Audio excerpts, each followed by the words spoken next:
Coming up on this episode of Nintendo Cartridge Society. Now, really, how long do we have to wait until we can talk about hot young Mr. E? Ask Error of Rudo about the palace, so the Nintendo Cartridge Society asks Error with you.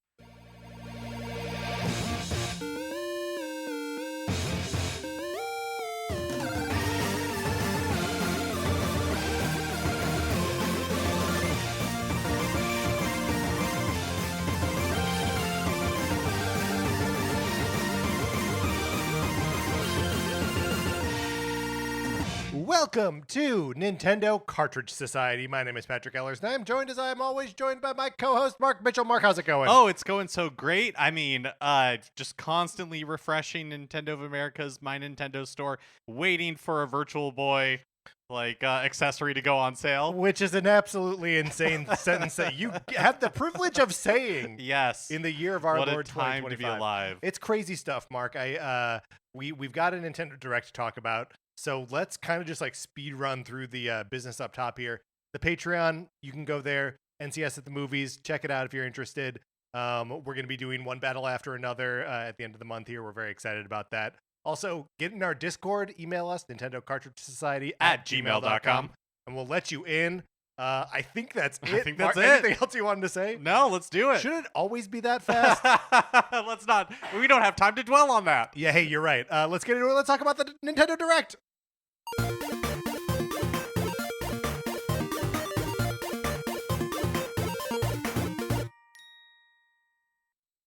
Friday, September 12th, the year of our Lord 2025, 6 o'clock a.m. Pacific time. Yeah, rare Friday Direct. A rare Friday Direct, a rare hour-long Direct. Yes. Rare/unprecedented. Possibly unprecedented, yeah. It did. Look, I loved this presentation. I thought there was exciting stuff throughout. Maybe not right at the beginning. But I thought there was exciting stuff throughout. And even that, I was kind of like, this thing, it won't end. Oh, yeah. It just kept going and going. But yeah, sometimes with a Nintendo Direct, you really have to wait to the end for there to be like something exciting. And this one, like you said, just like hits throughout, except maybe at the beginning. So how nice that they had the beginning. It was almost like, they had like my thinking the too, Mario 40 stuff, which I think is that extra 15 minutes. Mm-hmm. Because normally a Direct is what, 45 minutes long? Yeah, usually, yeah. And so it's like, okay, we had I would all say of that. 37 to 42. That's the sweet zone right there. So 37 to 42, and then you tack on, 15-ish minutes for this Mario 40th thing at the front, and which in and of itself included several games. Yes, absolutely, and honestly is about what I would expect from an anniversary. Do you know what I mean? Because I feel like it's like, oh, it's Mario's 40th or whatever, and I think the 35th all fried our brains because because of that, I think there were some expectations. Even I had some about well, if they're going to do something for Mario's 40th, it's probably going to be crazy. It's like, nah, it's really not. I mean, it's interesting, but I wouldn't say that there's anything crazy in there. I would say that's not crazy, though. There's a classic game collection. There's DLC, basically, for a fairly recent game, a new sports game, and a new Yoshi game. And, I guess there's also a movie, right? But, are these things, they put out Mario products. Right, exactly. Right? Was Mario Tennis Fever created specifically for the 40th, or is it a nice marketing wrapping for it? But I agree, the classic games that are coming, I think that definitely for sure feels like a tie-in. But also the Talking Flower. The Talking Flower is the most 40th anniversary kind of thing. You think so? I don't know. I don't know. Yeah. But let's start at the very beginning. Okay, great. No. But broader than that, I think maybe we have both expressed it already, but I just want to nail down. This is a great Direct, right? Oh, totally. I thought it was so much fun. I thought there were so many great things. I think everything that Nintendo showed, I don't think there was a single thing that I was weird. Or I was I don't get that, or I didn't connect with it. Sure. And the third-party stuff, I just thought it was fun throughout. I think this is their best Direct in a long time. I think it was definitely better than the Switch 2 Direct. Yeah, it was great. Okay, so let us start at the beginning in the very like handily cordoned off Super Mario Brothers 40th anniversary section, right? And Mark, perhaps an ill omen right at the beginning, we get Mr. Miyamoto. And he wasn't talking about Pikmin. He was not talking about Pikmin. He was not wearing a Pikmin shirt. He was addressing the camera directly. Only a bad omen if you don't care about the Super Mario Brothers movie sequel, right? Because Sure. Otherwise it's not like he brought bad tidings or anything. Sure, he didn't like sit us down and like have a serious talk with us. Right. Guys, I think you're expecting too much from us. Time for you to grow up a little bit, start pulling your own weight. Yeah. So let's start with, as Nintendo did, the non-gaming stuff that they had to announce here. I do think them like Miyamoto coming out and saying like this is the 40th anniversary of Super Mario Brothers. That wasn't part of the marketing beat leading into this. It is something that as Nintendo likers we all knew and sort of expected to be part of this. But like I like that right off the bat they were like, this is a thing that we're doing. This is how we're it is part of this direct right now. Here's the logo, which you're gonna see on a bunch of stuff. It's this like gold Mario and Luigi, like small Mario, small Luigi thing looking at each other and a big number 40 on it. Sort of looks like it's a question block. Yeah, kind of. That has been like depleted. But so yeah, they started off by showing some like fun concept art of Mario characters and stuff, and that sort of transitioned into they're doing like an exhibit at the museum that is a bunch of character art, concept art from throughout the years, and then just like a little shout out to the tickets at the museum changing, so that from now until the end of September next year, they have the 40th anniversary logo on it. Also, there's a 40th anniversary light display happening from December on. I guess. Yeah, at the museum as well. Yes. Yes, and then they reminded us that Super Nintendo World at Universal's Epic Universe theme park in Florida opened in May. And then they talked about that Nintendo is sponsoring the Kyoto Marathon. No, this is a great question. They say we're still in the Mario 40th anniversary section, and maybe they just like snuck it in where they were like, Mario. I think I think that's exactly it. Okay. Yeah. It's like, just like with Mario Tennis Fever, there's a bunch of things that are that they're just kind of like tying in as part of like the 40th. But I mean, this is pretty fun that like Nintendo is sponsoring the race and the race bibs, because like they feature a Nintendo logo, not a Mario 40th anniversary logo. Yes. But I don't know. I like the kind of like hometown spirit Nintendo has for Kyoto. And I like that too. It kind of sounds just like a business doing a business thing, right? Yeah, I think so. But this is going to blow up that marathon. That's for sure. That is true. There's even like text at the bottom in that's popularity. Like, yes, in popularity, because it's like you can start registering for it on a certain day. Which is so funny. I didn't clock when it was. But they're like, if we get too many registrations, it'll become a lottery system. Right. Because I really do think the tone of the conversation is going to change and Miyamoto's going to have to get serious with us. Yeah. But yeah, that was fun. I thought that was fun. It's fun too. Then we are, of course, treated to the teaser trailer for the Super Mario Galaxy movie, which is the name of the Super Mario Brothers movie sequel.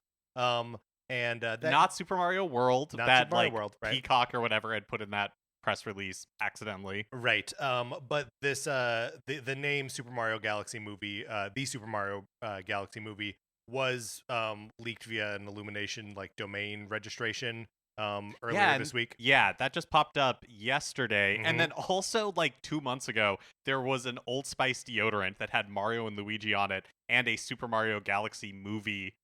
Like yeah, but I didn't know it existed, but it was like making the rounds again yesterday with the domain name registration. So funny. So the trailer, Mario is snoozing, camera kind of swoops over the Mushroom Kingdom. We get a Monty Mole, we get some other stuff. It pans up past Peach's castle, up into space. There's a Luma there. The Luma says "Let's a go," and the title treatment is there. The Super Mario Galaxy movie. Yeah, and remind me, like there is a Luma in the first movie. Yes. It's in like the dungeon and it's kind of like a psychopath. Like that was its joke. Yes. That Yeah. its joke was that it was like very like Morbid. morose and talking Yeah, about yeah. like that they were all gonna die a That's slow, right. terrible death. And it had like a baby voice and like that was the joke behind it. And I think that thing was popular. I think so liked it. too. Miyamoto says that the movie is the main part of the 40th anniversary celebration. Sure. Wasn't it delayed to next year? Yeah, maybe. Okay, all right. Yeah. Actually, I can't remember. Was it delayed or was it all? Yeah. It doesn't matter. We don't really care. So little invested. I'll see this movie when it comes out, but like nothing here made me think anything differently about it. And then it wouldn't be Miyamoto talking about the Mario movie if he didn't throw it to Chris Meledandri. Yep. And it's man, I tell you what, I don't need to hear that guy talk about it like anything. Yeah, I just don't care about this. I just don't care. Yeah. So the couple things that he runs down says that the movie takes its core from Super Mario Galaxy, but holds surprises for fans of all Mario games. Fine. Shouts out the directors, Michael Jelinek and Aaron Horvath, who directed the first movie. Also specifically shouted out Brian Tyler, the composer from the first game, or from the first movie, who is composing the music for this one too. Some of the, I do feel like the, he's an important part of the process, the composer. But I do feel like music is one of the sort of universally, maybe not universally, but like largely derided like criticisms of the first movie, that like they too frequently replaced Tyler's compositions with pop tunes, right, for like an easy like hit of serotonin. And I don't know, I don't want to read into this, but like just shouting out the composer. Yeah, I think you're smart to not read into it. Thank you. I'm also reading into it. No, I really don't think you should. I think don't let any ember of hope burn in your you're right. soul for this. Like I feel strongly it's just going to be more of the same. Yes, very good point. We also shout out the cast, or at least some of it, the returning cast: Chris Pratt, Anya Taylor-Joy, Charlie Day, Jack Black, Keegan-Michael Key, Kevin Michael Richardson, all noted as returning, but no mention of Seth Rogen or Sebastian Maniscalco. Maniscalco. Thank you. You're welcome. Donkey Kong makes sense to me. Wouldn't necessarily be in this movie, right? Especially if maybe they're doing a Donkey Kong, right? Rumored to have his own thing going on. And then Spike, I would be fine if we don't go back to Brooklyn or wherever the first movie started. It's just, it was so funny that he was like a featured. Yes, it was in the previous thing. Yeah. And obviously no new casting announcement. So yeah, that's right.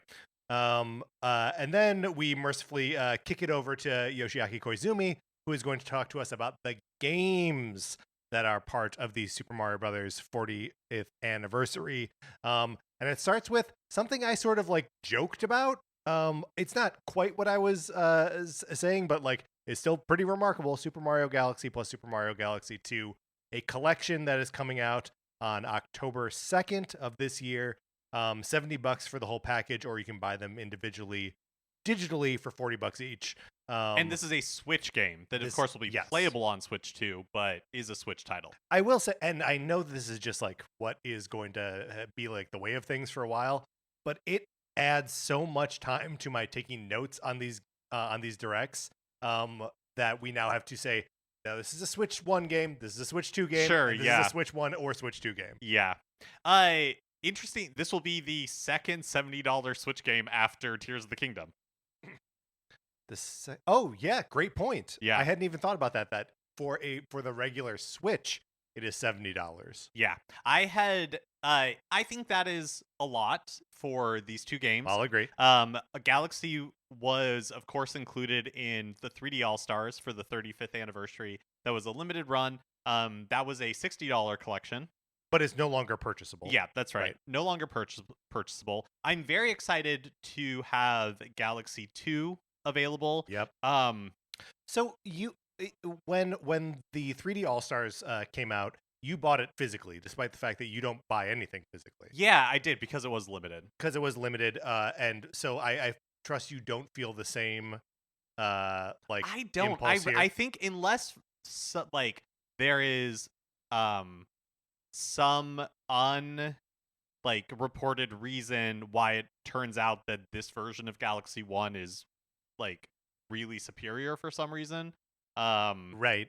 Then I'm just going to buy Galaxy 2 digitally, I think. Especially because Galaxy 2 includes the the only like feature that they touted as being like different in either of these games is that the Rosalina storybook includes some additional pages, and that the storybook would be in both games. Normally, it's just like when you go to the library in the original Super Mario Galaxy, but it seems as though you will be able to access that somewhere in Galaxy 2, whether just from like a menu or something. It's not really clear.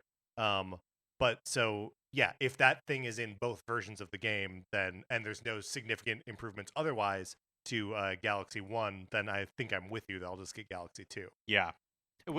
And $40 again, kind of a steep price, but kind of, but you know, like that's what and I know it was a remaster, but like Metroid Prime Remaster was like that same price when the Pikmin games were sold separately. I believe they were 30 each, mm-hmm. I think, or you could get both of them for 50. I think that's right.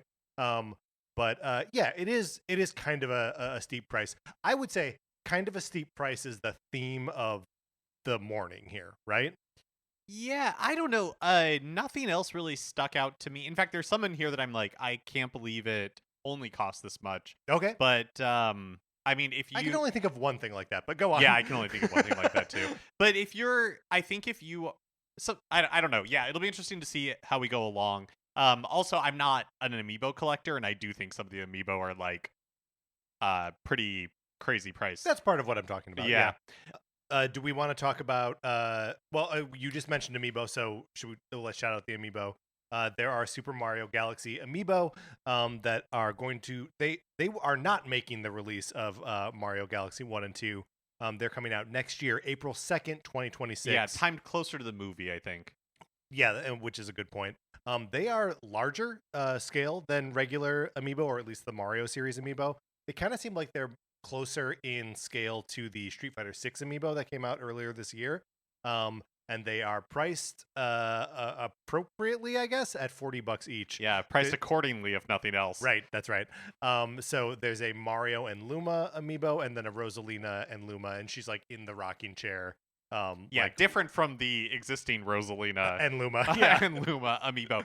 Is $40 what the Street Fighter 6 ones were? I think the Street Fighter ones were $50. Oh wow, okay. The Street Fighter ones were expensive, but I think both these are cool, and maybe they were only $40. Maybe you're right. But this is just the beginning of like, Nintendo wasn't regularly announcing amiibo for a while, and this direct was just like, oh, you want amiibo? We got amiibo. It's kind of fun. They announced 7 amiibo, which is pretty exciting. As a person who does collect amiibo and has a sickness, that's I have pre-ordered all of these guys now. I didn't. We'll get to them when we get to them, the Kirby ones. But the other like sort of physical thing that was introduced here is that is it Dark Horse who's publishing? Yeah, it is. Yeah, the physical version of the storybook, which of course does not include the new pages that they're putting in this version of the game, and that's coming out in November 25th, for $25. Yep. And I also feel like this was the first kind of like surprise physical thing. Yes. Of which there are a couple of those in this direct as well. I don't know that I really feel the need to buy this. Yeah, it's a cool thing, but I'm very much of the same, like, well, I'm like, that's a book that I will never open. Yeah. And mind you, I've bought those from Nintendo before. So. One thing of note is that I saw online, like Wario 64 was reporting it, and Nintendeals or something like that, also on Blue Sky, mentioned it, that the physical collection of Galaxy 1 and 2 is not it hasn't been announced as like a limited release or anything like that. But there are reports that at least the initial like launch quantity that retailers are getting, like GameStop and Yeah, sure. Mario 64, quote, one other retailer that he didn't name, are getting limited stock at release, if nothing else. I don't know if that means anything other than maybe they're just not sure, like, how much is this $70 collection of two, A valid question, old games going to sell for. But I honestly can't overstate that I am very excited for an opportunity to play Super Mario Galaxy 2, because I haven't played it since it was released on Wii, like Koizumi pointed out, 15 years ago. Right. So this is the first opportunity I'll have in a long time, and I'm really looking forward to that. And it's a great game. Like, this is something that I've been like asking for and wanting a very long time. And like, as far as like potential Mario collections out there that like they could do, I sort of couldn't believe that this is the one they went with. I know. It's just like it's the right choice. Yeah, and if nothing else, I'm thankful for the Super Mario Brothers Galaxy movie for making that synergy make sense for them to re-release. Totally, yes. Galaxy 2. Well, that is an interesting thing just to sort of track of like why is Galaxy, why did that like ball make its way through the hamster cage like faster, right? Like why is that like the thing that's being resurfaced now? And is it just like the enduring popularity of Rosalina? It couldn't have hurt. So yeah, it's cool stuff. I'm so glad that these games are back. And I'm excited for people who haven't played them to play them, especially 2, and I am really looking forward to playing through 2 myself. After that, they showed off a new game for Switch 2 that is releasing February 12th, 2026. And I just want to say, like, overall, we went into this Direct not knowing dates, not knowing very many Nintendo games, really not knowing a ton of third-party games with, like, concrete dates for Switch and Switch 2 between, like, this year and next year. And this Direct, showed off a ton of games, and a lot of dates. And I feel like the end of the year, and we were kind of saying like, oh, Nintendo has the end of the year covered before this Direct. We were like, Nintendo's kind of the end of the year covered, so we're gonna need to see a lot of 2026. But now I feel like I went from having like a few things to look forward to in the future to being like, oh, my dance card is full of games. Yeah. Between now and like the middle of next year, like through spring 2026, Nintendo has shown off a lot, and third parties have shown off a lot of things that I'm really interested in playing. And so and this is one of them. So Mario Tennis Fever releases February 12th next year. Includes slide and other defensive maneuvers, which is something they call out like specifically. They're like, you can do all these normal offensive things, and then saying like, but there are also these new defensive maneuvers, which I do think was a criticism against Aces, that like there are too many ways to get those like ultra powered up shots and then just like end the point. So if that's their way of like rebalancing this thing, good.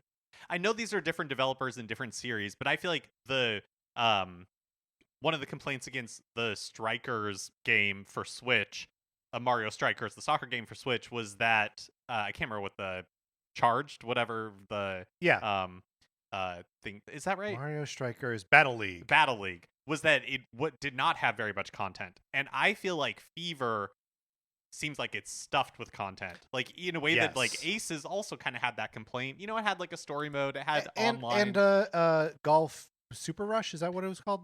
Yes. But Fever just seems like it is packed with stuff from the get-go, right? Because like all of the other the previous generation Mario sports games were like launch with not quite all the characters and features that it would by the end of like that year, and now they're just like, nope, the new Mario Tennis game has all this stuff from the jump. So slide and other defensive maneuvers. It introduces Fever rackets. There's 30 of them that allow you to do the elemental fever shots. So like set the court on fire or make it icy. Probably other examples. Make it windy. 38 characters, the most in series history. Although just from like a glance, it's not like, it's like the Mario Kart World style of a bunch of Mario characters where it's like there's no one in there that we saw anyway that was like surprising or We're exciting. Still waiting for Wart to show up, is what we're saying. Yeah. The talking flower from Super Mario Brothers Wonder is giving commentary. I love it. I love it too. There are a couple Wonder things that show up in this game where I'm like, yes, let's keep pushing on this button. Yeah, me too. So modes, there's tournament mode, trial tower, mix it up, which some include like mix it up seems like different obstacles and things will be happening on the court. Yeah, you got to hit like 5 targets or like things are blowing up while you're trying to do something. And some of those include wonder effects, so like wonder seeds, and when you hit the wonder seed, stuff happens. You can also play in swing mode, motion control mode, where you gently please swing your Joy-Con to control. Do-si-do, element left. Online modes, online rooms for more casual play, where you can like change the rules and stuff. Plus, there's also ranked matches. And then there's an adventure mode where all of the characters, some of the characters, Mario characters, are transformed into babies. Including a first ever appearance of baby Waluigi. Yes. Wait, so there was no baby Waluigi in Dr. Mario World? No. Okay. The baby Waluigi is a forbidden concept that we are now like fully engaging in. You know it's a new generation at Nintendo. It's a new generation at Nintendo. Yeah. Because previously Nintendo was like, we don't think he ever was a baby. No. Now they're like, here he is. We don't think he ever was a baby, and we don't want to think about him being a baby. And frankly, they might have been right. He's an upsetting looking little dude. But the premise of this is so silly to me, where it's like they're babies, so they don't know how to play tennis anymore. So you have to level them up by teaching them tennis skills. It's not that silly. I've never met a baby who knows how to play tennis. It's believable, but it's silly to me. But like the adventure mode, like we see a lot of like sort of overhead camera stuff of like the baby characters like running around on like maps. It seems like they are taking the idea of like the Mario tennis on Game Boy Color, that having like real RPG elements to it, and just being like, yep, that's what this is. Yeah, this whole game just seems, first of all, it looks great, and it just seems really fleshed out in a way that I don't expect from sports titles. And you know, there's still room for that to be wrong.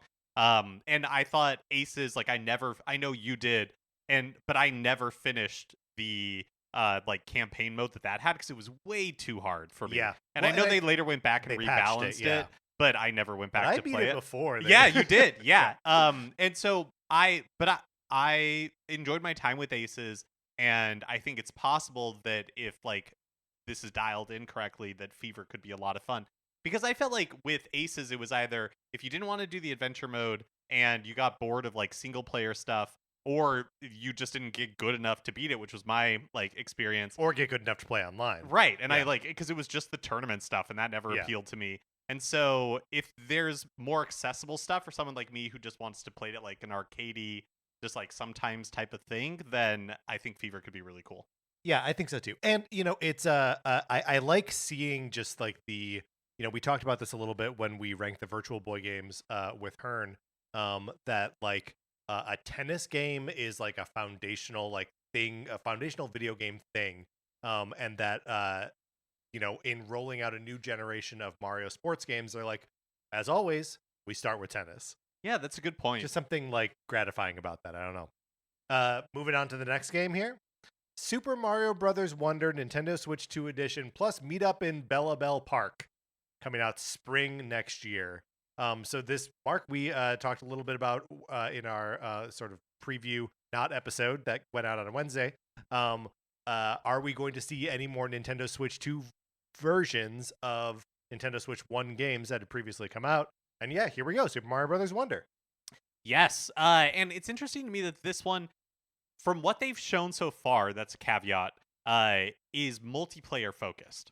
In a way that the original game is not. Right, like this turns it more into like a party game type thing. Which I gotta say, super appealing application of the Super Mario Brothers Wonder multiplayer. I think it could be fun, but I'm speaking as somebody who never played Wonder in multiplayer, and so that part of it. But you played with like the passive multiplayer on all the time. Oh, sure, sure, but not like I never played with more than one person in a like actively participating in the level with me at a time, like co-op. Yeah, two of you or whatever. I never did that. Well, can I speak to that for a second? Yeah.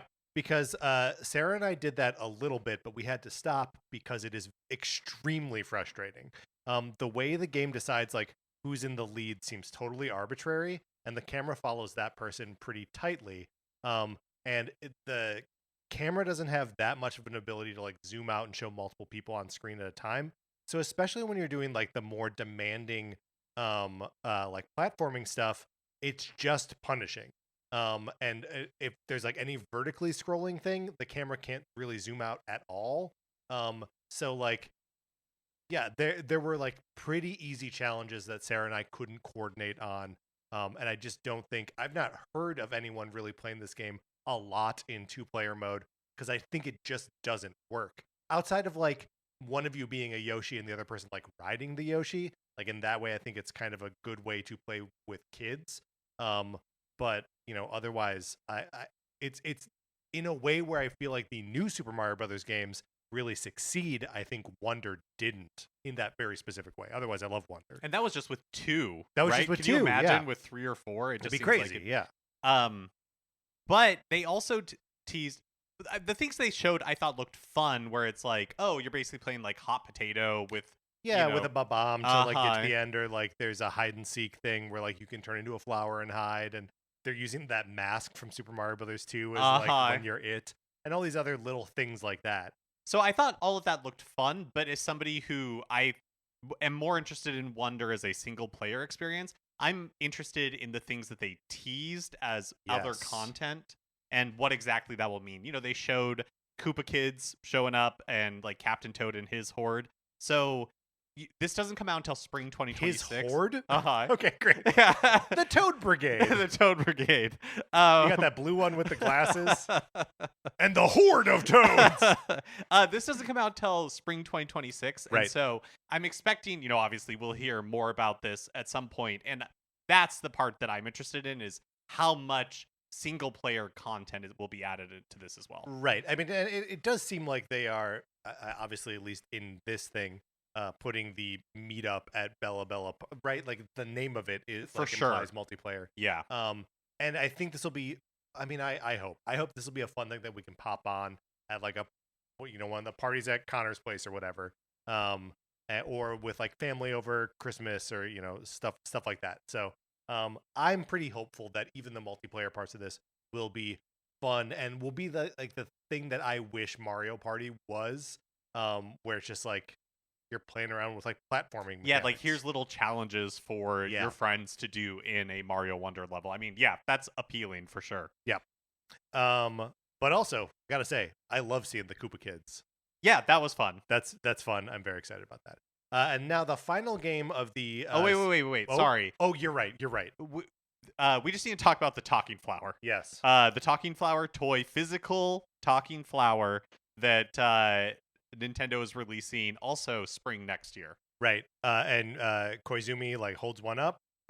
Does he press the button and it talks? No, I think it just talks. It just talks. And my understanding from what I was reading online is that there is a way that you can, because they say this is not an interactive toy, which is fascinating. But there is a way seemingly that you can trigger it to speak, and then there is a mode that you can turn on where just occasionally it will speak? it will talk out of nowhere, like I guess in the game, kind of.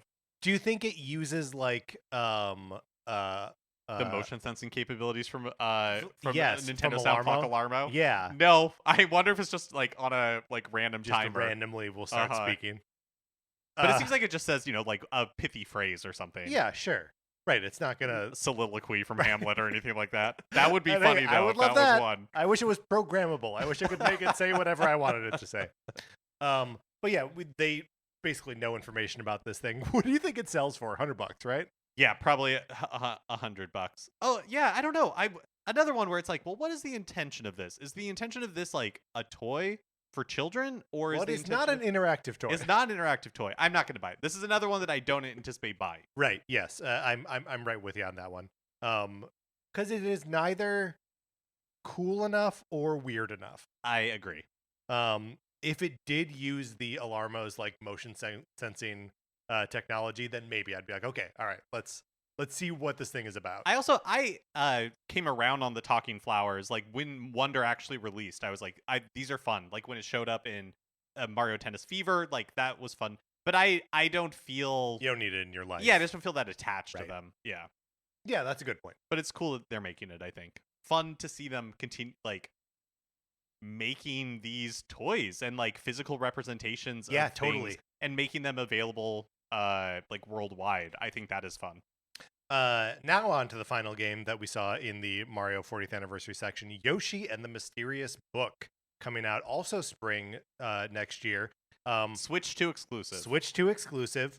And it retains like the sort of storybook aesthetic of like other Yoshi games, with like a lower frame rate, almost like borrowing from like Spider-Verse kind of aesthetics, but not obviously with like the hip hop bent to it.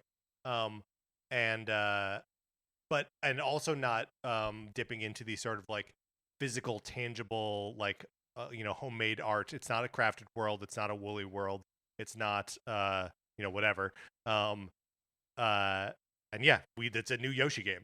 Yeah, and yes, I thought the art style looked really fun. I think it made Woolly World and like Crafted World look crappy by comparison.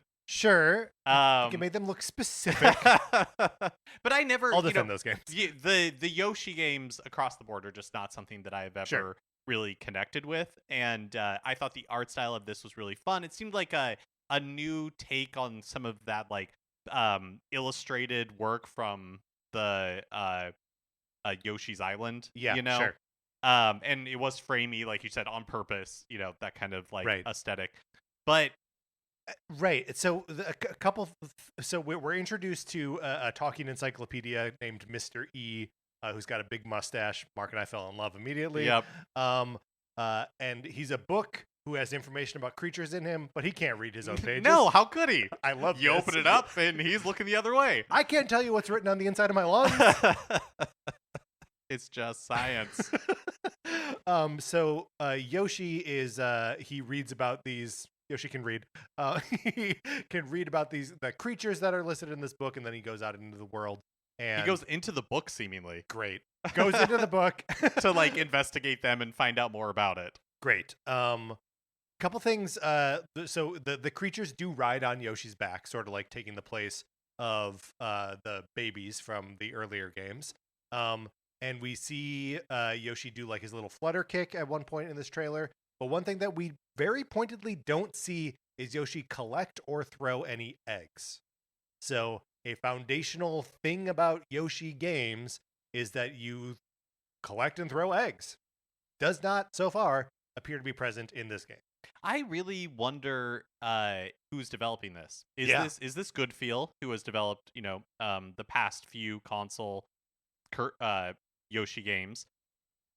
I was also reading online that EAD was hiring for like a 2D action game at some point. Yeah. And so I wonder, maybe they brought Yoshi in-house. I feel like it's most likely it's Goodfeel, but it has also only been 2024 since they released Princess Peach Showtime. Right. So yeah. I mean, it's tough because like Yoshi is, if there are no eggs, and I know I've now said it 3 times, so like I feel like I'm crazy, but like that's such a.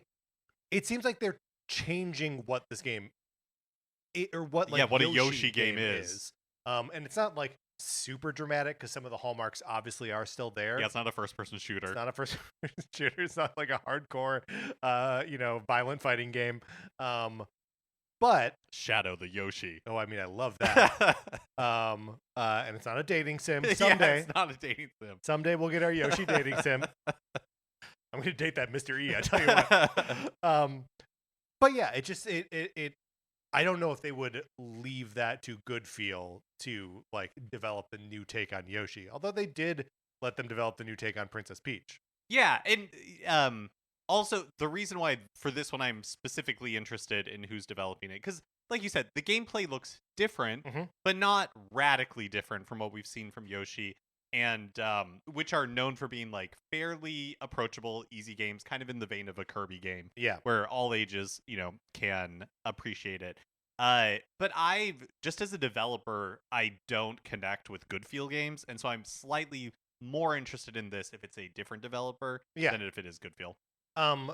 They also like teased the little part where Yoshi encounters some dandelion spores that then like sort of follow him around, and that like he kicks into like a rock, and the rock crumbles.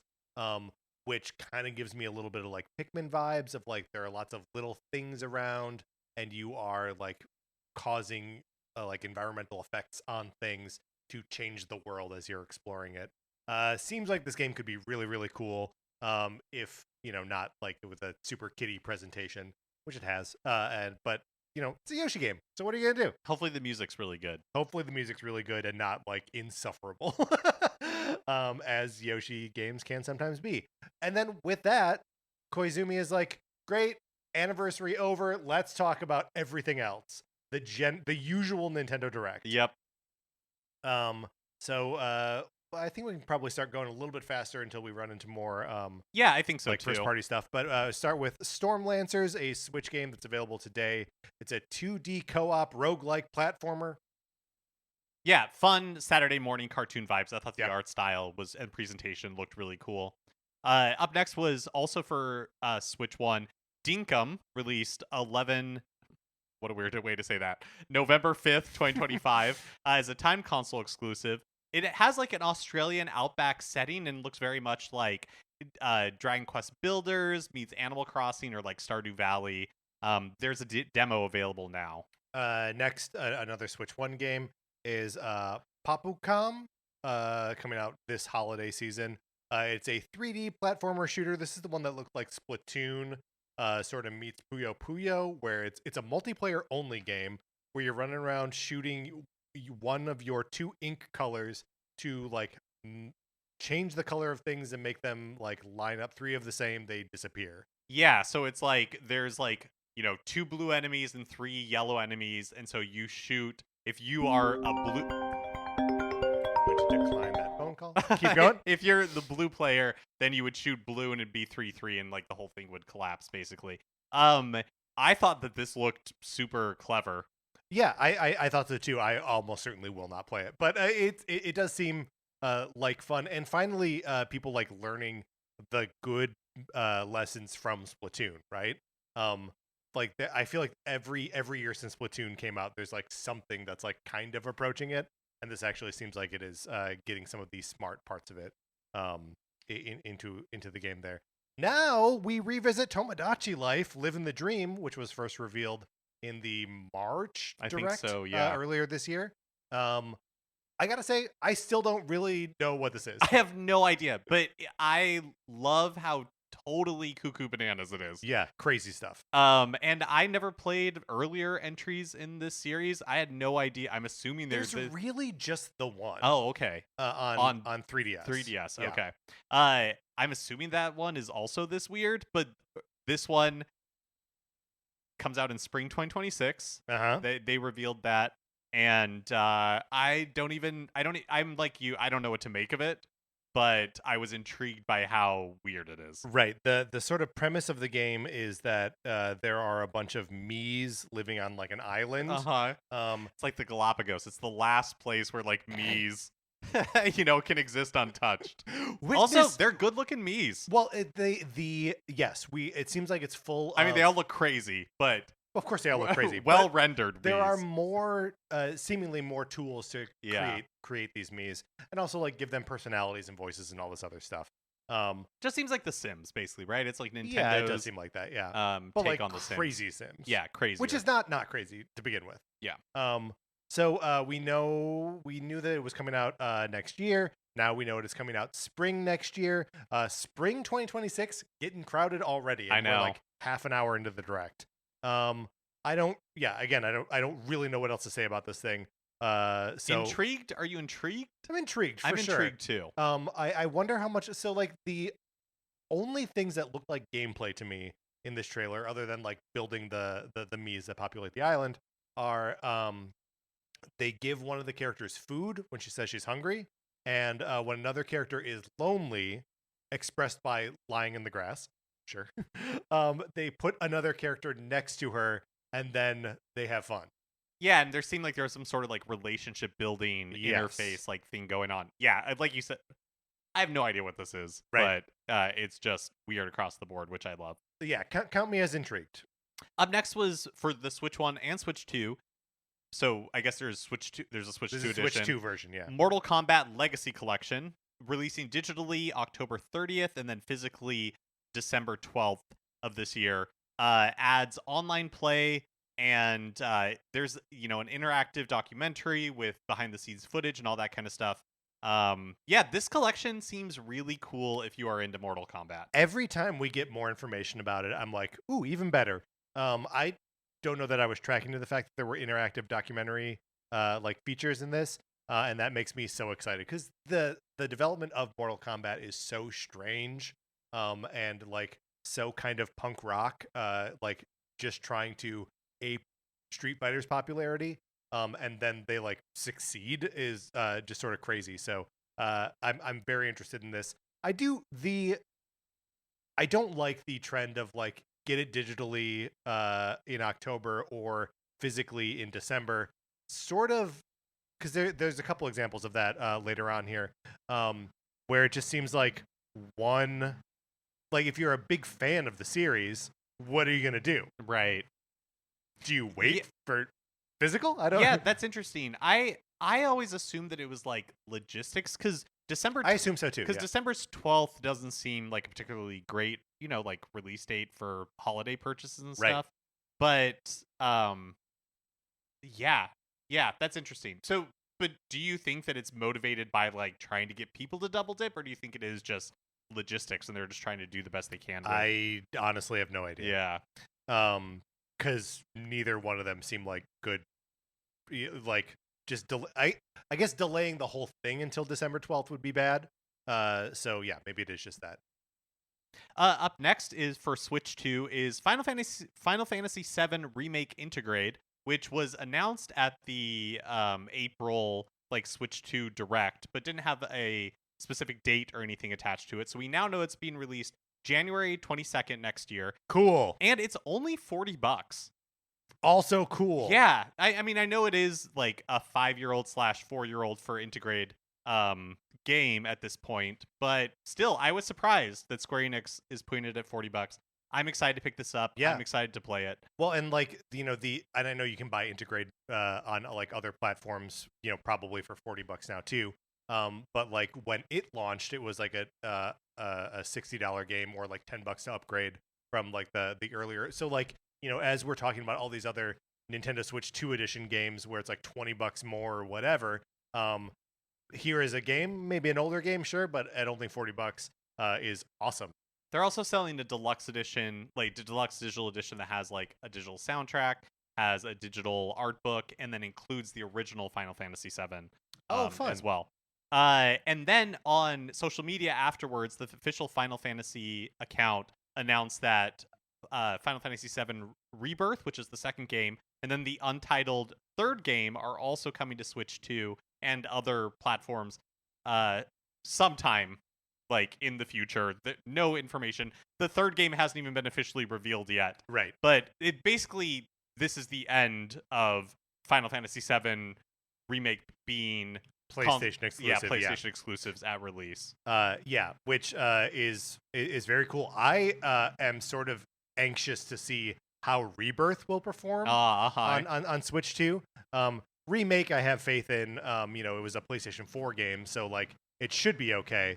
All right, next we move on to a Switch 1 and Switch 2 game, Linked Banner of the Spark, which is available today. I don't know. This is one that kind of washed over me, made no impression. I watched this Direct twice. Me too. And I still have no memory of this game. It looks like it's you're like shooting, but also like raising a farm or whatever. Oh, okay. It's one of these everything games. They did tout game share mouse controls, so like using Switch 2 features, at least in the Switch 2 version. Yeah, for me, it's just unfortunate that it's sandwiched between two things that I thought were awesome looking. So Final Fantasy VII Remake, Intergrade, and then after that, Hades 2. Woo! And look, I've never played Hades. I haven't played any of like Hades 2 or anything like that. But the animation that they used looks so cool that it made me wish that there will be a Hades animated series like they've done for Castlevania and stuff. Sure. Because the world looks awesome, the character design looks awesome, the animation looked amazing. This game. Hey, if all that excites you, Mark, I would say play the game. But that's the thing. The game has all of it. I was like riding the high of this direct and of this, where I was like, should I pick up Hades 2? It looks so cool. It looks impossibly cool. I did pre-order it. It's coming out digitally at the end of the month here, very soon, September 25th, and then physically November 20th. So Another one of those. Another one of those, and I guess I already wrestled with this and was like, I can't wait 2 months. You kidding? And it's a console exclusive. Yep. It is $39.99 digitally, but $49.99 physically. There was a little bit of confusion about this because originally Supergiant published a press release that had both at $39.99. Oh, that's interesting. Incorrect. Okay. Physical is going to be $49.99. Interesting. I assume that the game is on the cart then. That could very well be true. I don't know. If the game's not on the cart, then that price difference is not justifiable. Yeah. I don't know that. That I don't know. Runs in 120 frames per second in the TV mode on Switch 2. But otherwise, they didn't talk about any differences between Switch 1 and Switch 2. Very excited for Hades 2. I will let that swallow my life. I love the first one. Cannot wait to play the second one. And then we got a little bit more about... Sure did. Kirby Air Riders. Kirby Air Riders, most of what we got here was just information about the amiibo that they're releasing for it. So we saw 2 amiibo, and they said that we were going to be getting more updates on amiibo, which to me implies they are going to be releasing more amiibo. See, I think the opposite. I think these are the amiibo we're getting, and we will learn more about what the amiibo can do, like how they function in the game. I think Sakurai does his second direct. That's a great. Well, so also the second Kirby Air Riders direct was announced for some point. I could even finish the first Kirby Air Riders direct because it was too esoteric for me. Right. But so okay, the 2 amiibos that were shown off coming out the same day that the game comes out is a Kirby and Warp Star, and a Bandana Waddle Dee and Winged Star. So these are different new kinds of amiibo in that they are modular, and that you can remove the rider from the machine. And like you can see little like circuity stuff pins between them so that you know that they are interacting and like sending all that data between them. You can swap the riders, so the Kirby can go on the Waddle Dee's Wing Star and vice versa. They sort of explain that you can train them as like figure players in the game, and they will, learn how to, and their skills will go up on the machines that they're riding. So I think that sort of leads to their like swappability. Very Smash Brothers-y. That part's very Smash Brothers-y. The fact that it's like swapping them is very Starlink Battle for Atlas-y. That like you would take wings off and like change your ship in the game. And it seems like that's what they're doing here. So you think that it's just these 2 amiibo and we'll get more information?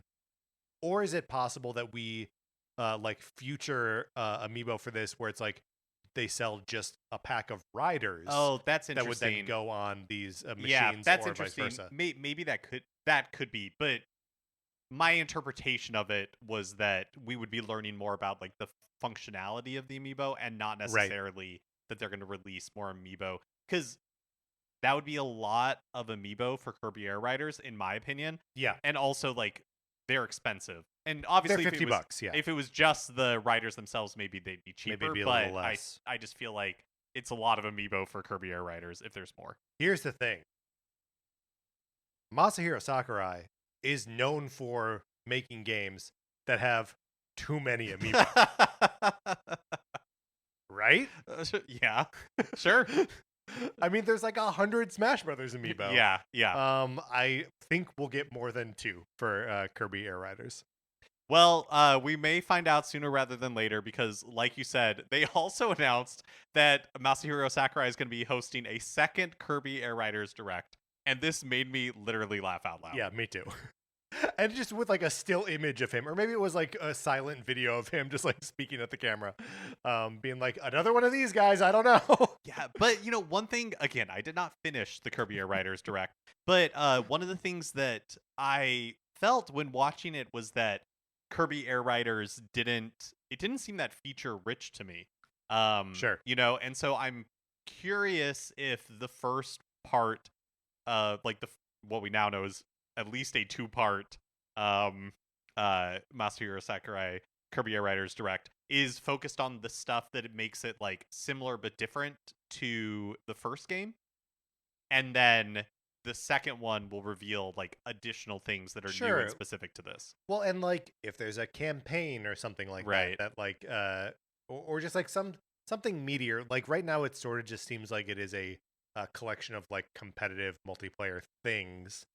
Sometimes races, sometimes battles, sometimes mini games. And like for me that's not that exciting. Yeah. But if you know if there is some meaty campaign to it, that could change a lot of things. Next, we move on to, again, another Switch 2 game, one that we've seen a couple times, it feels like at this point. Yeah. Hyrule Warriors Age of Imprisonment, which now, Mark, has a date. Early November. November 6th, 2025. Surprising because they originally announced it as winter. Yep. And also surprising because, like I had said earlier, you and I felt like Nintendo had pretty much laid out their year, and we were looking Right. Forward to seeing things in 2026. And so when this was announced for November, I in the Discord I was like, does this mean that Metroid Prime 4 is delayed to 2026? Because where are they going to put it? They have so much stuff. Right. This is the second game in November. Obviously, they've got Pokemon in October, and then Metroid Prime, when we get there, is in December. Yeah. And so, just the end of the year is stuffed with games, and then the beginning of next year is stuffed. It's I feel like we went from having not a ton of Switch 2 stuff announced to now like dated to just being like just a lot of stuff going on. Yes, I wholeheartedly agree. Everyone, should of course be forewarned. This game is it's a Warriors game. It's probably going to be bad, or at least if you like those games, then God bless you. But like, don't be tricked. Tears of the Kingdoms fans, this might be. I know, and this is such a good reminder because seeing it, it looks cool. It does look cool. They say you play as a brave Korok. Come on. I mean, that's fun, and it's canon. So like, right? Some of the story threads that are left dangling from Tears of the Kingdom, like they are at least really intimating that they plan to answer some of those questions. I don't know how much I believe them though. Right. Yeah, we'll just have to wait and see, I guess. They did show off 2-player co-op in split screen, which is nice. And then a game share with up to 4 players. Cool. And you can game share with a Switch 1. Well, another like kind of crazy thing. I just said you can up to 4 players, but now that I say that, I don't know if that's true. Is it maybe just 2-player? I don't remember. I don't remember either. So we'll come back to that at some point. At least 2. At least 2-player. It would be weird to game share with just 1 player. Seems like that's just playing the game. All right, then we move on to Mark. I would say the biggest surprise. Yeah, out of nowhere. Maybe we're. Oh, you're right. No, you're right. Not the biggest surprise, but a huge surprise. Dragon Quest VII Reimagined coming out February 5th next year. In the notes here, I just wrote, looks awesome. It does look awesome. Kind of like a diorama, but not in the same way the Link's Awakening did or Echoes of Wisdom. Yeah. Kind of its own take on that sort of thing. Right. It's somehow like sort of halfway between the Dragon Quest Builders aesthetic and like Dragon Quest XI-S Echoes of Age Definitive Edition for the Nintendo Switch. We were just talking about on the most recent video games and comedy show, Space Solace. Jeremy drafted Dragon Quest VII, and everyone just kind of stared at him blank because none of us had played it. And now we have the opportunity to play it. Yeah, its reputation is that it is just kind of like unwieldy, like really big. And then there was a 3DS remake that I picked up and turned on, but never actually got to a battle, not even a tutorial battle before I sat it down. Now I never have to turn it back on because just buy it again. Because I'll just buy it again, and who knows if I'll turn this one on. But this looked fun and was definitely a surprise. There is a collector's edition that's available that includes a steelbook case, a ship in a bottle, slime plushie, some in-game items, including a Luminary costume set, so you can make these guys look like the guys in 11. The price tag is $250. You're paying for the ship in a bottle. Absolutely. And the plushie and the you're paying for a lot. So that's an expensive collector's item. But it looks nice. Then they call out the Nintendo Today app. Got a new Kirby theme and promises more info on Air Riders which we are just going to be what are they inundated doing? in Air Riders stuff. It's Sakurai. The man just can't be stopped. Right. He's like, I wonder if they developed Nintendo Today for Masahiro Sakurai. He's like, I need a constant communication device. Exactly. I A need dedicated I want to platform. do Smash Dojo all over again, but I want to Right. do it for Kirby Air Riders, and I want to be able to send people push notifications anytime I want. Right. So that's the update on Nintendo Today. And then they were like, now an update to Nintendo Switch Online. And I was like, cool. I love whenever maybe we'll get a new like round of Nintendo 64 games, or Maybe something with that playtest, like finally be Yeah. right. But but my mind is so innocent, so I'm straightforward. Never in a million years did I imagine what was about to happen to me. the Virtual Boy and a library of 14 Virtual Boy games are coming to Nintendo Switch Online plus expansion pack. The console, the library launches February 17th next year. Again, February is getting loaded with stuff. So they say in order to play, you'll need this dedicated accessory. And then they show off the accessory, which looks like the Virtual Boy. Without a controller. Without a controller, yes. Yes. And you slot your Switch or Switch 2, it works on both, into the dedicated accessory. And you plant your face inside it and you play Virtual Boy games. Yeah, in 3D. In 3D, right. And there's been a lot of question about, do they really mean like you have to have this accessory in order to play? And as far as I can tell, the answer is yes. So that is as far as I can tell too. I would bet that if you don't have the accessory and you just put it on your TV, that you would just see you would see the left screen and the right screen on the TV. Do you know what I mean? Yeah. Or like, yes, yeah. Because presumably all that the dedicated accessory is doing is A, holding the Switch in place, and B, like polarizing the lenses so that way it is like the 3D. Well, it doesn't even have to polarize anything. It just like it separates so that like, because the way that the thing originally worked is it's just two screens, right? One on the left and one on the right, and they have like slightly different. Oh, okay. So that's how it creates like the illusion of depth. So like I think you would just get that. Like if you were to emulate Virtual Boy games now, one of the modes is you can just have both screens projected on the screen. So that won't be the most comfortable or beautiful way to play it, but I think it would be possible. Yeah, that's interesting. Or maybe you try to turn it on and it's like, please No. insert into like Right. your Virtual Boy accessory. That's possible, yeah. They also, for whatever reason, were like, you'll need a Joy-Con or Joy-Con 2, two Joy-Con or Joy-Con 2 in order to play this. Didn't mention like the like Pro Controller. Oh, yeah, that's interesting. And obviously, they're not selling a Virtual Boy controller, which is like an objectively bad controller. But the Virtual Boy itself is an objectively bad. Yeah, it's like the factor Nintendo too. 64, where you're like, yeah, but like some of these games, you kind of need it for Yeah. the controls to make sense. But they are selling the dedicated accessory, which is priced at $99 US, $99.99, $100. Is not available for pre-order yet. We don't know when that will change. Is in other territories and not Yes. as expensive in other territories. Also, there's a cardboard accessory Yes. that'll be available for $25 that you'll also be able to use. Which I have to imagine is pretty similar to the Labo VR kit that you and I built a couple years ago when that was a thing. And I wonder do you still have yours, or did you throw it away? Oh my gosh, do you still have mine? No, I don't have yours. Oh, I'm then pretty- I definitely don't have it. I mean, I'll have to check the built Labo That's box. what I wonder, if it's in the built Labo box. Interesting. Because I don't have it, no. Well, we'll have to find out. Although a Switch 2 won't fit in. Yeah, and they also have not said anything They have about it not said, being right. compatible, so my guess is it's not. But they did release, like you're saying, a very similar thing with Labo VR back in the Switch era. It cannot be overstated.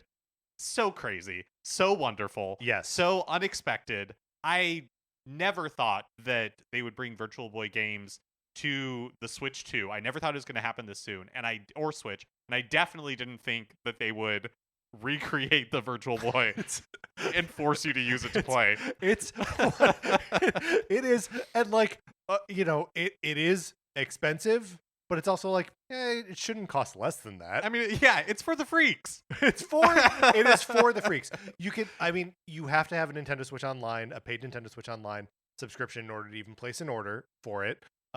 It does work on both Switch or Switch 2, but you need the expansion pack as well. So like they know that this is a limited audience that they're pitching it to. Also, you can buy the $25 like cardboard one. Totally. Right. Like if you want to experience it. But yeah, I mean, it is expensive. It is niche. It is crazy. And it's like Nintendo punishing us and me being like, yes, more please. Yes, daddy. Like I do want to spend $100 for this thing that I know is just going to sit on my shelf. It is absolutely going to sit on your shelf. But you will sample every single one of these games. I will sample every single one of these. So they did say like, here are the 14 games. Sad that it's 14 because to me they made it very clear that these are the 14 and we are going to be doling these out over time. It's not launching with these 14, and if a game is not on here, I do not expect to ever see it. No, me neither. However, there were 14 games released in the US for Virtual Boy. And we are not getting all of them. We are getting 12 of them and then 4 Japanese-only games, which is pretty cool that those Japanese-only games are coming over. But there is, incredibly, a first-party US game that is not coming out. Yes, that's right. Hester's Funky Bowling. Sure. Which, when I didn't even think to check, and then I did look at the screenshot of the 14, and I was like, look, Waterworld makes sense. Right. The license for that, Ocean doesn't exist anymore. That's got to be crazy. Panic Bomber also makes sense, wouldn't be part of that. There is already a like bowling game that will be coming out, but to not have Funky Bowling is a little bit disappointing and surprising to me. So we did recently rank these games with a friend of the show, Michael Hearn, and so it's like all of our top games are included, right? Our top 8 are all in there. We had listed Panic Bomber as number 9. It is not part of the collection, but Golf and 3D Tetris are. Okay, let's just go through the list of Virtual Boy games. So Virtual Boy Wario Land, Jack Bros, very exciting, are number 2. Mario Clash, Galactic Pinball, Mario's Tennis, Red Alarm, Tellero Boxer, Vertical Force, Golf, and 3D Tetris. And then the Japanese-only games are Virtual Bowling, Innsmouth no Yakata, Space Invaders Collection, and V Tetris. And Innsmouth no Yakata is like a horror game, right? Yeah, and it's like a first-person, like exploration sort of action horror kind of thing. Okay. So all of this is insane. Yeah, it really is, and I already have pre-order anxiety because I really want one of these Virtual Boy things. I know. Because you need it in order to play. yeah, that's crazy. It's all crazy. We started this conversation on the Discord, but what is the likelihood that this outsells the original Virtual Boy? Remind me, how much did the Virtual Boy just sell? Under 800,000. So worldwide, I think they can do it. Do you think Nintendo's ready for that? How many of these things do you think they made? Oh yeah, that's a great question. Well, that's why I'm hoping they do pre-orders, so that way they're not limited necessarily by the number that they're like making. That they'll be able to gauge demand kind of that way. Because this really it's very niche. Like, this is very niche. Yes, right. This is truly the weirdest thing in the Direct. Yeah. In a Direct full of weird things. Anyway, yeah, I'm absolutely thrilled about this. I don't know if we said the price for the cardboard bottle is $25. And the real plastic one is $100. The Virtual Boy as it was, not a super comfortable thing. I sort of wish they had figured out a way, if they're going to charge you $100 anyway, to just like make it a thing that you could comfortably strap on your head. I know. And maybe there are modifications for that coming, or But people could mod the cardboard version of it. Yeah, right? I bet you. Oh yeah, totally. I bet you could. Because how else would you you would kind of have to, because how else? Oh yeah, because is it on a stand? It doesn't. The illustration that they showed didn't make it seem that way, but there has to be some sort of mechanism for it to be held up, because otherwise you have to use your hands on the controls. So so it must one way or another be usable. I almost want to get both so I can experiment with the I'm cardboard hoping version. I can get both. I'm hoping I can get both. Yeah, for sure. For sure. Up next for another Switch 2 exclusive was Fatal Frame 2 Crimson Butterfly Remake, releasing early 2026. This is a PS2 Xbox game that is now getting remade. I've never played any Fatal Frame game. They've always seemed too scary for me. But I don't know. One of these days I should get around to it. I don't really know anything about this game. And the little preview video that we got of it here, I didn't really do much for me. Looks spooky. Next we move on to third-party games that are getting Nintendo Switch 2 versions. One Piece Pirate Warriors coming out fall 2025. They tout more on-screen enemies. Another Muso game. Overcooked 2 coming out spring 2026.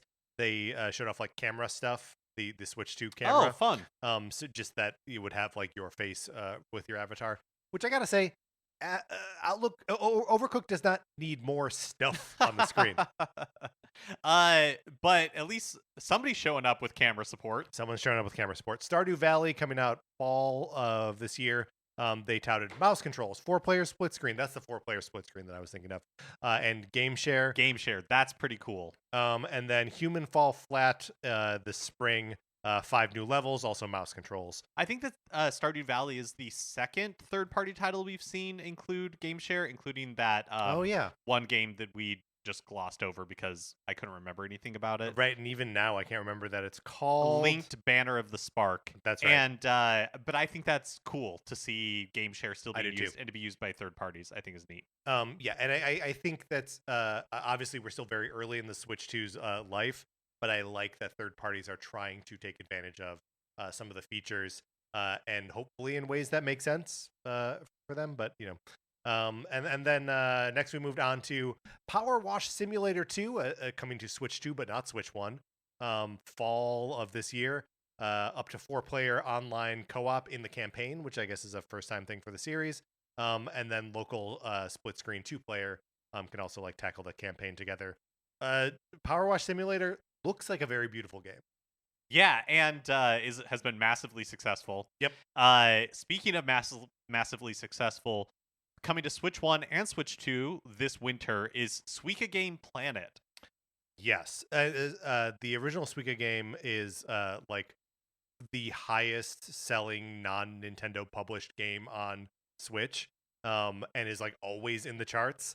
And is just that game where you're like matching fruits. Yeah, it's like a fruit puzzle game that I've never played. Yeah, but, me neither. Yeah, so that have this sequel I think is going to be very big. Yep. So that's coming to Switch 1 and Switch 2.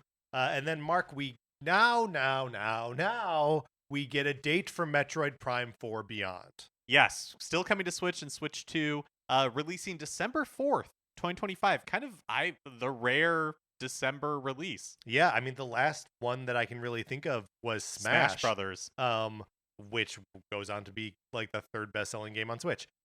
So who knows what Destiny holds for Metroid Prime 4.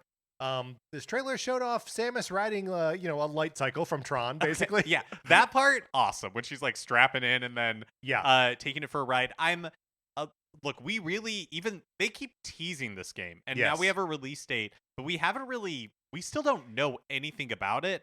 I'm a little bit nervous about, it's a motorcycle that goes fast, and they show some of the areas with like combat where you're shooting or whatever, and they seem kind of like vast, open, empty spaces. Like she's riding around Arrakis or something. Yeah, and so I'm curious to know a little bit more about what exactly you're like using this for. And it feels to me, and I don't know if this is true or not, that it's like this is the expanse that you have to traverse to get to like the next temple. Could be, or whatever.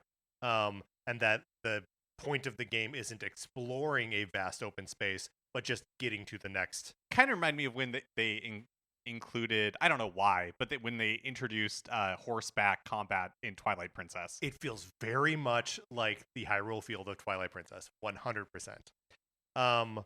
So she rides through the desert. Oh, and that was kind of it. We saw you see some other stuff. Silex is there, and like, and I think all of that, including the motorcycle stuff, was just so they could reveal the amiibo to us. Yes. Because those things feature heavily in the amiibo. The trailer sort of ends with them being like the road to the release of this game begins now. And with 2 products, right? The first product is a Metroid Prime 1 through 3, a visual retrospective, which is coming out before this game, October 28th this year. No real explanation of what this is. Mark, were you able to dig into? Okay, so this had been previously announced. I actually have this pre-ordered on Amazon, and it was originally supposed to release this summer, and then they got delayed indefinitely. I'm guessing because Metroid Prime 4 hadn't come out yet. Gotcha. And then so now it's has been re-announced as coming out in October. Right. But yeah, it's just kind of like it seems to be almost like a visual making of the first 3 games. Yeah. So, yeah. So that is coming out, like I said, end of October. And then the amiibo, the 3 amiibo were announced, Samus, and Viola, which is the name of the motorcycle. And it's VI-O-La. Sure. Okay. A real reaction. Both of those are coming out on before the game, weirdly enough, November 6th. And they're priced at $30 and $40 respectively. You got to pay $10 more for the motorcycle. They're both good looking amiibo. And in the Samus with the bike, she's wearing the like red that we've seen. It looks cool. It looks really cool. And then the other one, she's wearing sort of like standard colors, Samus. And then coming out on December 4th, the day that the game itself releases, a Silex amiibo. He is, of course, the bad guy from this game. He's $30.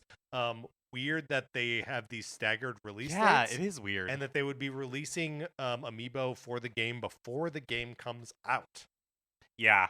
Make it make sense, Mark Mitchell. I wish I could. I feel like we're either going to get dedicated direct for this game, or of course like an overview trailer, but there's just so much more to show about this game. Because like I said, it's really just been teases and glimpses, and the game has been playable at a lot of events though, right? Like sure. Yeah, I don't know. I really don't know what to expect from this game. I'm excited for it. But I share your concerns about the the bike looks cool. But then like riding around a desert planet, I'm like, okay. And then she runs into some wolves, and I'm like, I don't want to fight wolves.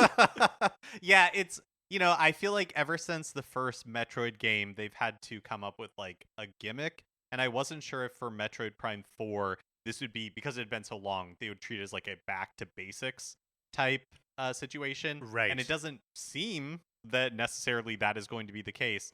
And so she's got a bike, she's got psychic powers, she can open doors.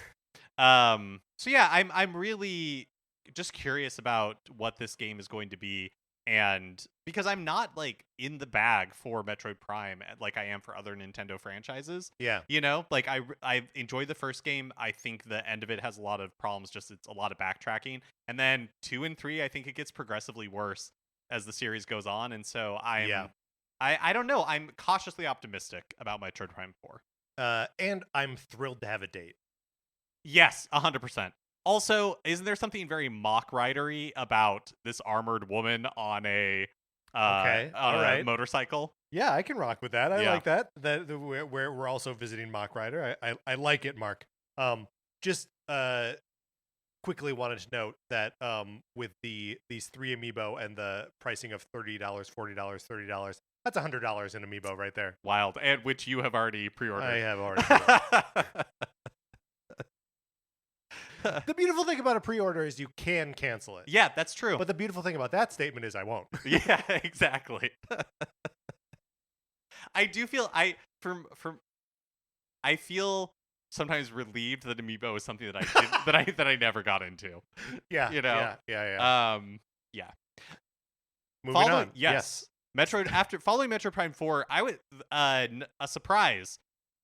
Switch, of course, for Switch 2 because this is Donkey Kong Bonanza related. Donkey Kong Bonanza is getting / got because it is currently available paid DLC.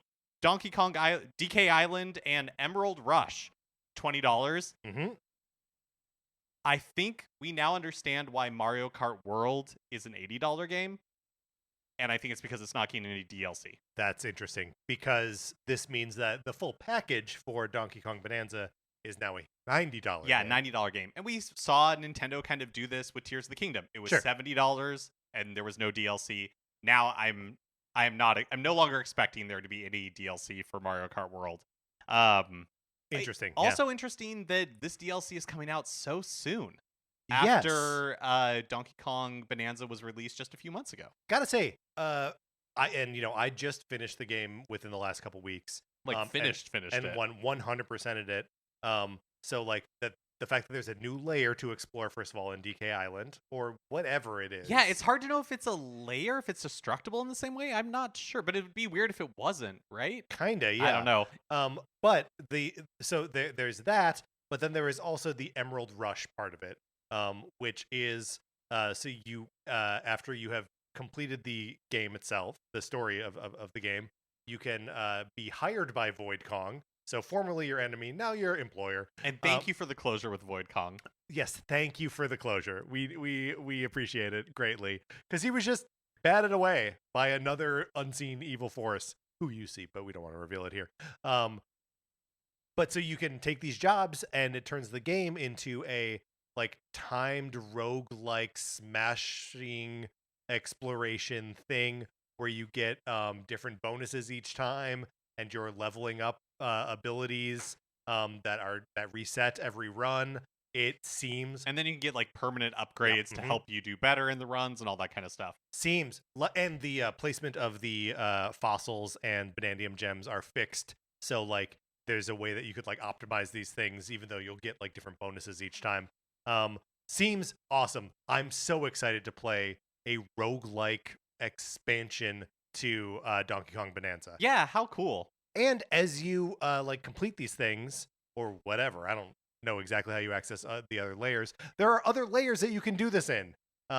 So yeah, it just incredible. I'm very, very excited. I haven't had an opportunity to turn it on yet.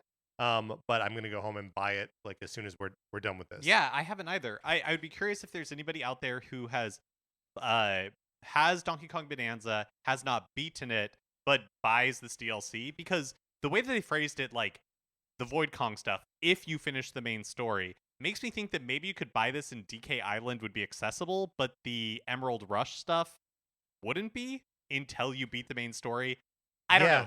It's tough. If somebody has that specific combination of factors, owns the game, haven't beaten it, buys the DLC, let me know. I'd be curious if you can get to DK Island. Yeah, I would assume that you would. Also, like you earn like statues and stuff like that as you are playing through the Emerald Rush, which you then use to decorate DK Island. It's unclear to me exactly. Very Super Mario runny. Totally. But like, are you placing them? Do they just appear? Seems like you can. Actually, I don't know. Yeah, that's a good question.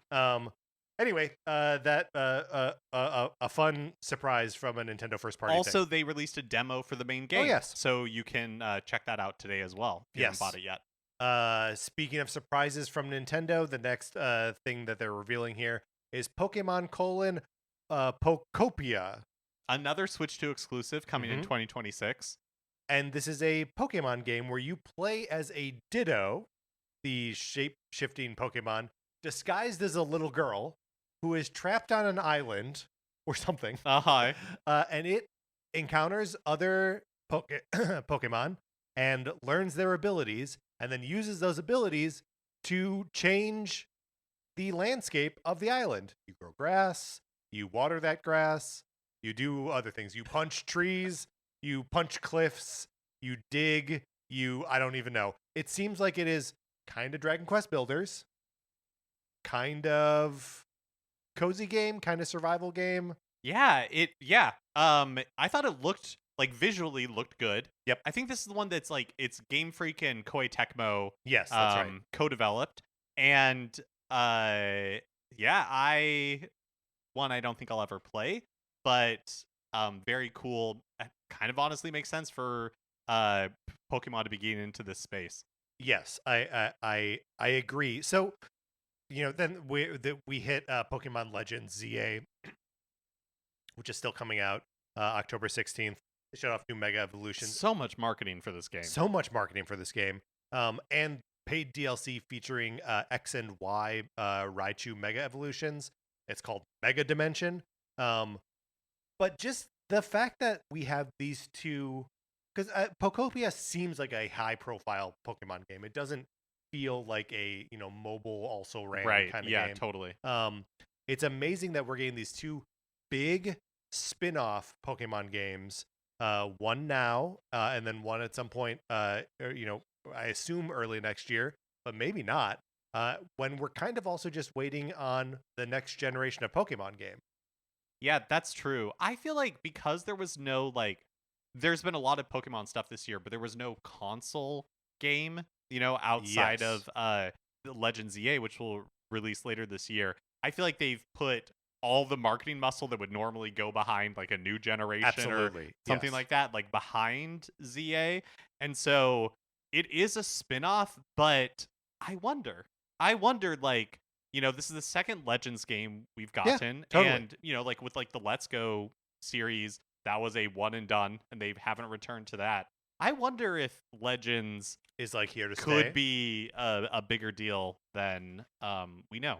Yeah, I guess like the distinction I'm drawing and where like a new generation is so important is that like then we get 3 new starters. Yes. Right? And those get to be the new like icons for the franchise. And like a new point of excitement for new fans to be like, those are my starters. And it's just interesting that with this Pokopia thing too, where I'm like, how long are they going to make us wait for that? And I do wonder if that's the key. Like if they are taking longer between Pokemon mainline generations, I think everybody still expects one next year because of the Pokemon anniversary. But right, if they don't hit next November, then we have crossed over into the longest time between Pokemon generations. But I wonder if because maybe they are choosing to take longer between generations, that these other titles will have higher profiles. So instead of feeling like I think they would have to, instead of just being like, oh, it's a remake of a series that already existed or anything like that, it's like, no, we're creating these new things and we need to build as much excitement around those as we would a new generation. Yeah, I mean, I think that's totally viable, and especially, well, I don't know. The thing with Pokemon games is that the mainline ones are the ones that sell 40 million copies, right? And that might be too high. Maybe it's like 28 million or something like that. Astronomical numbers. And we'll see if these two games can even approach that or not. I mean, Let's Go sold 15. Pretty good. So Pretty good. it is a high performing franchise, right? When they put the marketing muscle behind it, right? It's still selling 10 times better than Metroid Prime 4 will. Any thoughts on them announcing the Mega Dimension DLC before the game releases? Because I've seen some pushback online, but I don't understand why it matters. Does it make people feel like this should have just been included in the main game? Yeah, of course that's why there'd be pushback to it. But also, like, I don't care. It's just like the video games have DLC planned for them before when they're figuring out how to price the game in the first place, or like how many features they can have in it. Like that's just the way these things work. So, and I also like we knew that Breath of the Wild was getting DLC before the game released. Seems normal. Yeah. I don't know. Yeah. Up next, for Switch 1 and Switch 2, sometime in 2026, Danganronpa 2x2 is releasing. It includes a new scenario. That's the by 2 part of it.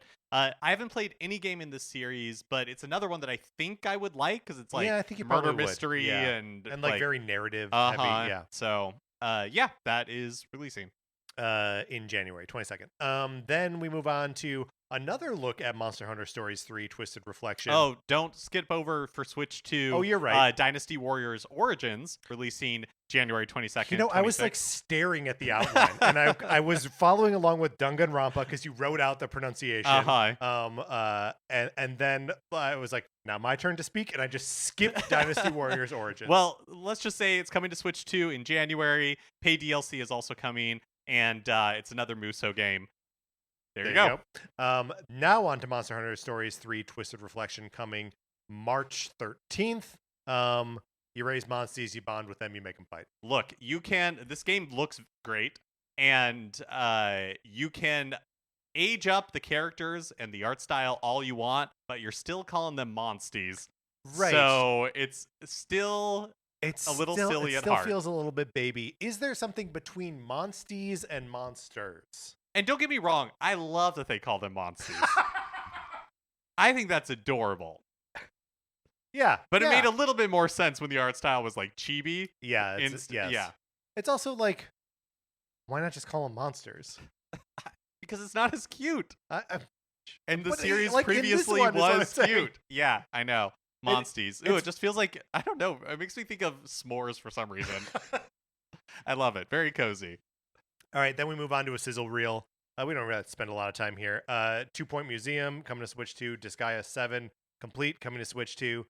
EA Sports FC, we already know, has a date, and the date is very soon, September 26th. Dragon Quest 1 and 2 HD 2D Remake coming out the end of October for Switch 1 and Switch 2. Virtua Fighter 5 REVO World Stage coming out this winter on Switch 2. Lego Voyagers on Switch 1 coming out on the 15th of September. Little Nightmares 3, because they won't stop making Little Nightmares games, comes out on October 10th, Switch 1 and Switch 2.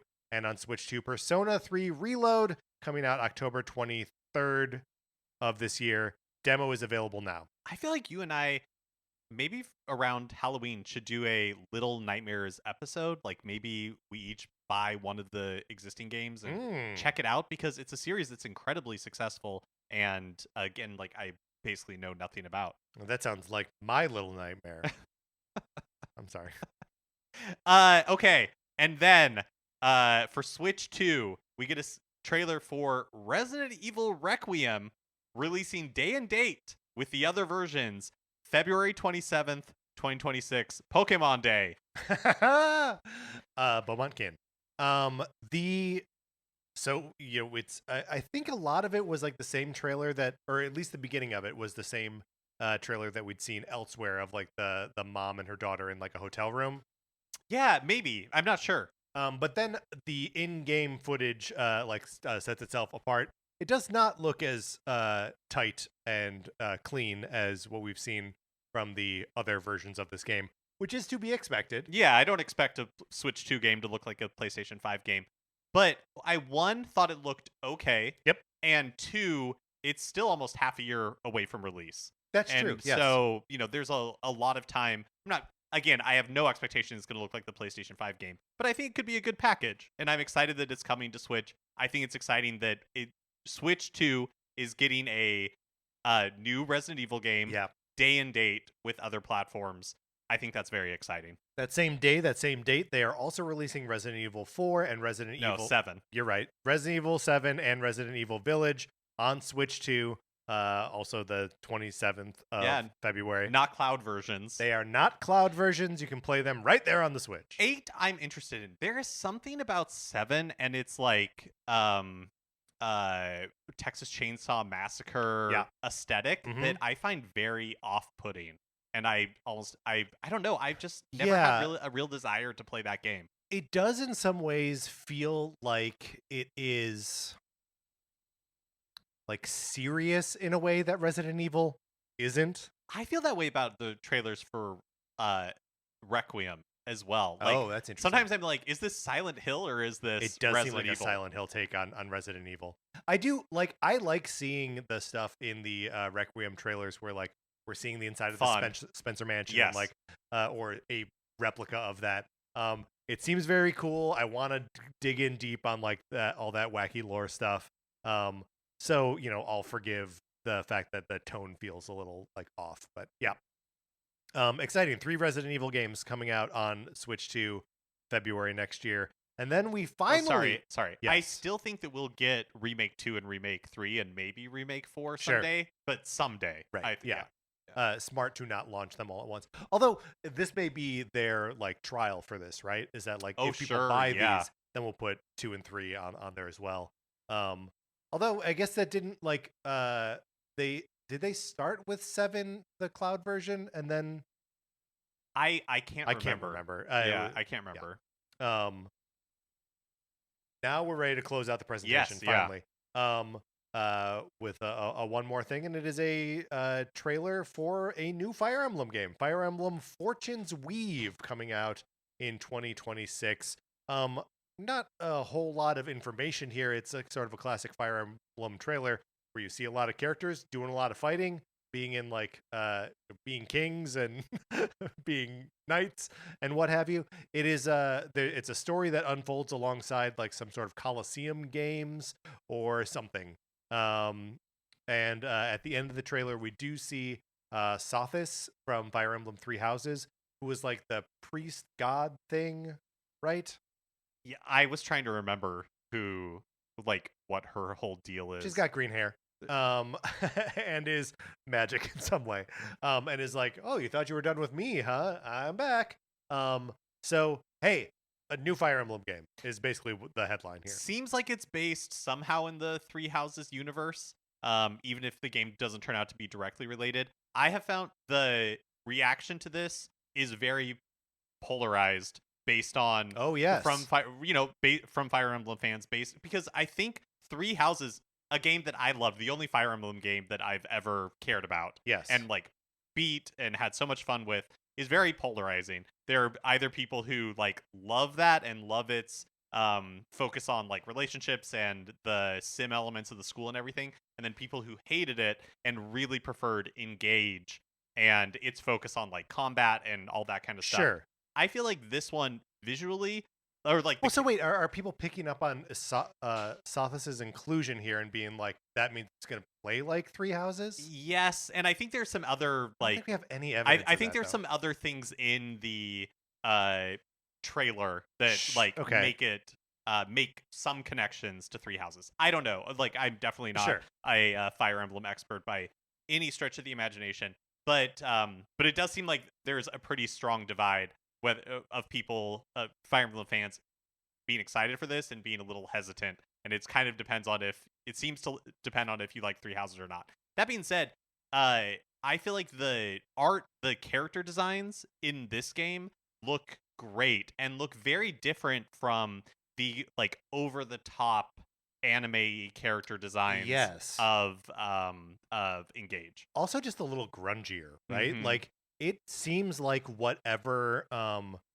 these like Colosseum, these gladiatorial games that are happening have like kind of wrecked the countryside, right? Like, it has a very like dusty, almost Mad Maxy in medieval times vibe to it. I don't know. I'm always going to be excited for a new Fire Emblem game. I loved Engaged and I loved Three Houses. So like, bring it on. I'm very excited for this. And that's it. What a cool direct. Yes. Oh, I just wanted to add that I think this is new, but I could be wrong, that Metroid Prime 4 and Pokemon Legends ZA are voucher eligible if you have those like Nintendo Switch Online vouchers. So that's not new for Pokemon Legends ZA. Oh, okay. Because it was one of the things that I had my eye on. You do need the voucher that you have needs to be still active when the game releases. So even though you could pre-order it now, I see, with the voucher, if your voucher expires between now and when the game releases, then it won't work. Got it. So Metroid Prime 4 I think is new, maybe? But I think it's only pre-orderable now. Oh, okay. Right? So yeah. I assume that you couldn't pre-order it before. But for both of these, you would have to buy the Switch 1 version, then if you want to upgrade to the Switch 2 editions, then that's a $10 upgrade. Right. But yeah, just wanted to and it doesn't call that save out. You any money on the amiibo. That's right. I need to check if I have a loose voucher floating out there somewhere. I have a loose voucher, and I have a notification in my calendar that, hold on, when does it expire? right here, October 3rd, it says use your voucher. Oh, okay. That's not, I don't know what I'm going to do with that because I can't use it on Legends. Yeah, I guess that's true. Would you? I'm kind of debating, like, do I buy another set of vouchers because that under the assumption that either Rhythm Heaven, which we didn't see anything about, but we know is coming next year for Switch, or Tomodachi Life, that you just like buy them at the last possible minute. Right, because I think the last time you can buy them is the end of this year. I think maybe? that's right. But Yeah, they or maybe- last for for like another year. That's right. So I don't know. Small potatoes in the in the scheme of this direct, but I just wanted to point it out I in don't case know why you don't just spend $300 on Meetup. in case somebody else is wondering if they have a loose voucher out there. And then another $125 on Virtual Boy. I can't spend it fast enough. Nintendo, open pre-orders. Let me spend that money. Here's the thing. They are merciful in that they are not also selling us a Virtual Boy controller. Because I probably would have done that. Oh, they know they have us. Okay, Mark, we're wrapping it up now. Any grand conclusions, anything about this direct that you have not yet said that you need to say? So much fun, very impressed. I feel like I went from being like I feel like Nintendo had something to prove with Switch 2, and they did. So yeah, that was a lot of fun. So September is a normal time for a Nintendo Direct. Are we now back on the cadence? Like, can we expect one of these in February? Not like this, of course, but something in February and then something again in the summer, September. Like, are we back? It makes sense that they would do one in February because, yeah, like they've given us a lot of stuff with like spring 2026, but at some point they'll have to date those sort of things. You know, we have like dates up until January, and then if in February they started doing dates for the stuff that's coming in spring and all that, like, yeah, it makes sense. Well, and especially like, there's something that's dated for March. I think a third. Oh, you're right. Game. Yeah. But and some February stuff. Yeah, but that's what I was driving at. Is most of the things that we have dates for don't go past February. So like by February they're going to be ready to like start putting dates on things that have not yet released, and introducing us to more stuff. And like the fact that Hyrule Warriors Age of Imprisonment is coming out in November means that they're on like the earlier side of these windows. Early November is not winter. Yeah. But they said this winter, and here the game is coming out in November. So I would expect that a lot of these spring games, especially the first party ones, are going to come out in like March, like early March. So yeah, I sort of suspect that we're back. And you still have like Splatoon Raiders floating out there, yeah. You know? Yeah, and Rhythm Heaven. Those are the two that we know about that we've not revisited.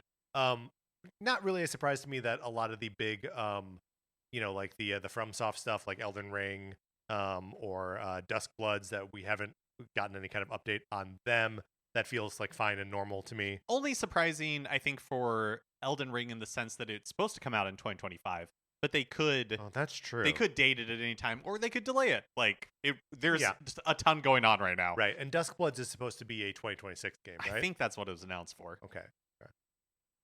Anything else that you're surprised that we didn't see here, or there's still so many Nintendo heavy hitters that we haven't heard boo from, right? Like no Luigi's Mansion, maybe like a little B tier, but like no Luigi's Mansion. Pretty good to marry that with saying that we haven't heard boo from. But no Animal Crossing. No like mainline Zelda, no Mario. Like there are still those big pieces looming out there. No Smash Brothers. Like, actually, this is interesting. The fact that Hyrule Warriors Age of Imprisonment, and I have to pause before I say it every time because I'm not sure what the name of the game is, that it's coming out this year. Nintendo tends to do something Zelda every year, right? And I had sort of resigned myself to the fact that the Switch 2 editions of Tears and Breath were going to be that. Yeah. But now that Age of Imprisonment is that, I'm like, are we due a like mainline Zelda next year? Like, what's happening? Right, or a remake, or something like that. Yeah. But yes, possibly they can't possibly give us 2 Muso games in a row. Don't do it to us.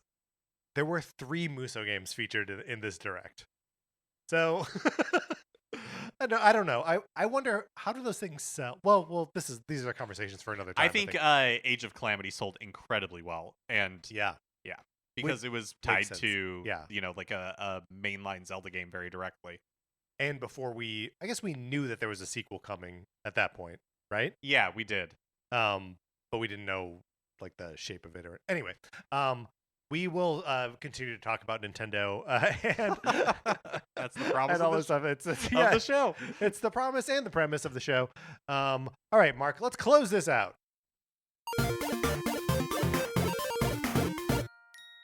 All right, that is going to do it for this episode of Nintendo Cartridge Society.